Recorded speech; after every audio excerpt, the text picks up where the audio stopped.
Hi everyone, it's Adam here from Futera. Listen, I don't want to keep you too long, but I do want to talk to you about an experience that I have had in the NFT space, the Web3 space, over the last 5 to 6 months. So within that time frame, I have spent every day pretty much working on trying to build an audience, a community around an NFT project called Futera United. Now this project comprises of 7,700 randomly generated one-of-one collectible digital sports cards. And what's really cool about this project is if you have one of those NFTs in your wallet, if you have one of those digital collectible sports cards in your wallet, it acts as a token to vote on a real-life football club based in Bangkok. So I've always wanted to own a football club.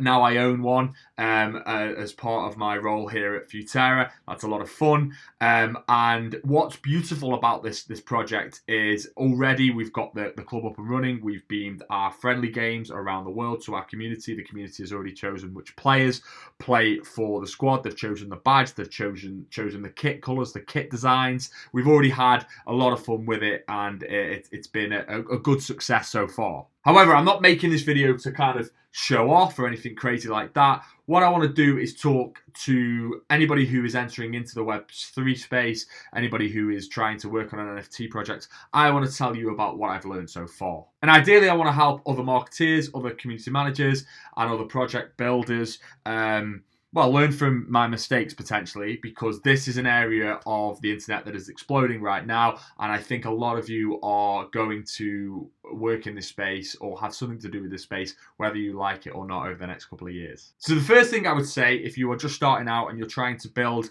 a project, an NFT project or a Web3 project, or even a crypto, orientated project, whatever it may be in Web3, there are no experts in Web3. The whole space hasn't been around long enough yet. There are people that know more than other people. There are people who, have got more experience than you in this space, but frankly, there are no experts. And ultimately, you'll know what's best for your project, for your brand, for your company. You know your audience, you know what resonates with them, you know what turns them on. Now, by all means, get involved in the space. I've been in lots of Twitter spaces, which are really important in the Web3 space in terms of building those contacts. Speak to other people who have ran projects before, and listen to the tactical elements, how they've grown their projects, what they have done. But ultimately, in terms of what you're offering, you'll know best what resonates with your audience. So don't let other people steer the direction of your project per se. Listen to their tactical advice, but you know why you are doing this, what you want to achieve. You should know anyway, what your community wants to see, what your audience, your potential customers, which isn't a word that gets used in the Web3 space too much, but ultimately, you'll know what those people want to see. And here's, one of probably the biggest pieces of advice that I can give you: don't beat yourself up. We have to remember, in the NFT space specifically, the amount of projects that sell out now is relatively minuscule from the amount of projects that launch. I think the statistic is around 98% of projects, NFT projects currently out there right now, haven't minted all of their NFTs. I was speaking to one of our community guys yesterday, a Futera United token holder who is in another project. He was talking about another project that he has minted, and that project have spent millions on their marketing budget. They've had adverts up in Times Square. They've really gone hell for leather in terms of trying to reach their audience. And guess what? That project hasn't minted all of its NFTs yet. So there's a lot of noise. There's a lot of people that will tell you that if your project doesn't mint out straight away, it's a failure, it's no good, and you might as well pack up and go home. This is not true. One thing, I'll give you an anecdote. I spoke to a guy called Jeff Carvalho the other day, who is a really smart guy in the cultural space, and has worked on some fabulous projects in the past. And he was talking about one of his publications that didn't blossom until around 15 years after he launched. And one of the things he said to me was, "Listen, Adam, it might just be that your audience isn't quite ready yet." So, take the audience that I'm trying to target, for example, it's football fans. Football fans aren't naturally early tech adopters. And so, I'm having to do what I can to educate them. I've created some videos which, talk about what our project is, talk about how to mint an NFT, why NFTs are exciting.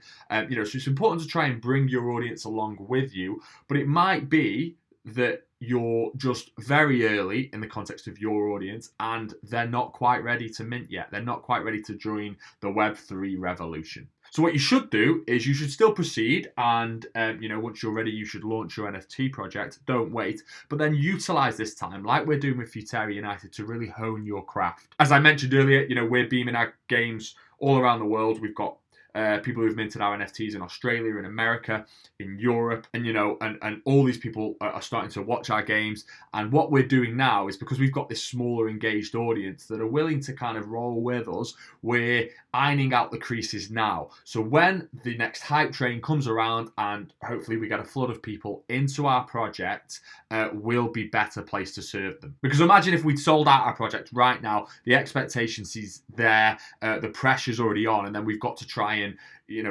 learn what we are doing and bring it up to speed a lot quicker than if you've got a smaller engaged audience that you can talk to one-on-one directly with. You can explain what you're doing to them, and I find a smaller audience, they get to know you better. They're probably more responsive to some of the issues you might be experiencing, and they're more patient. That's just what I found. And I think another piece of advice would be, look, don't rest on your laurels.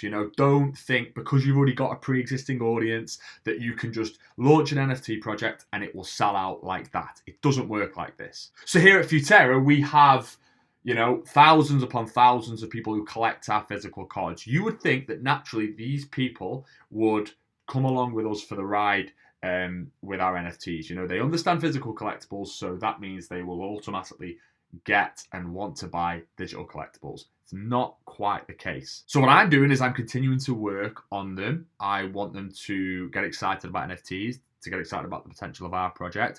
And to do that, I need to keep on talking to them about the project.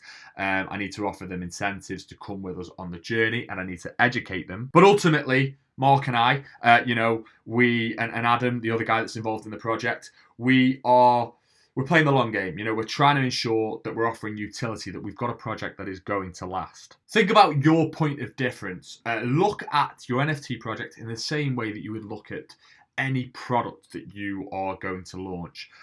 As I said earlier, there are lots of people that will talk to you about lots of different things, people that are native to Web3, and they will try and pretend, I think, whether or not it's intentional or not, I don't know, but they'll try and pretend that NFT projects are just completely unique and something completely different to Web2 marketing, to traditional marketing. It's not the case. First of all, what you need to do, you need to identify your audience. You need to work out what's really going to excite them. You need to educate. You need to bring them through the funnel, all the traditional kind of marketing things that we would talk about. Do that. Make sure you're building a project for the long term. Educate. Get you guys excited. And that is where you should concentrate to start with. And while you're doing that, at the macro level, Web3, NFTs, all the things that we are seeing, I saw yesterday Mark Zuckerberg is talking about introducing NFTs on Instagram, so they're going to sit natively within Instagram. All the things that are going on, the big brands that are piling into the metaverse, all of these things, the noise in the background will bring people forward. You'll hear people using the analogy that of Bitcoin, right? And they'll say like Web3 is kind of where Bitcoin was in 2012. I don't actually agree. I think the better analogy would be to compare where we are right now with the introduction of social media in 2007.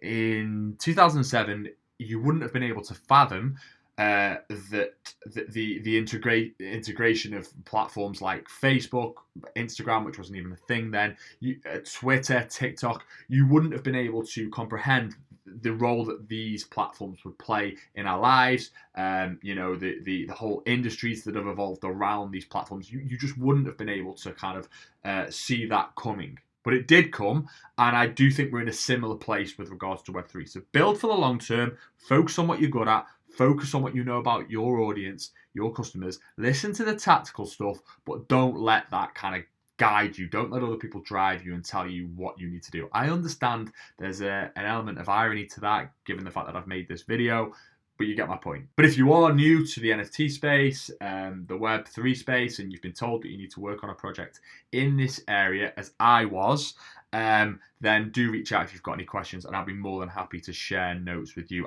This video could go on for years and years, but I won't bore you for too long. So if you've got any questions, hit me up in the comments below.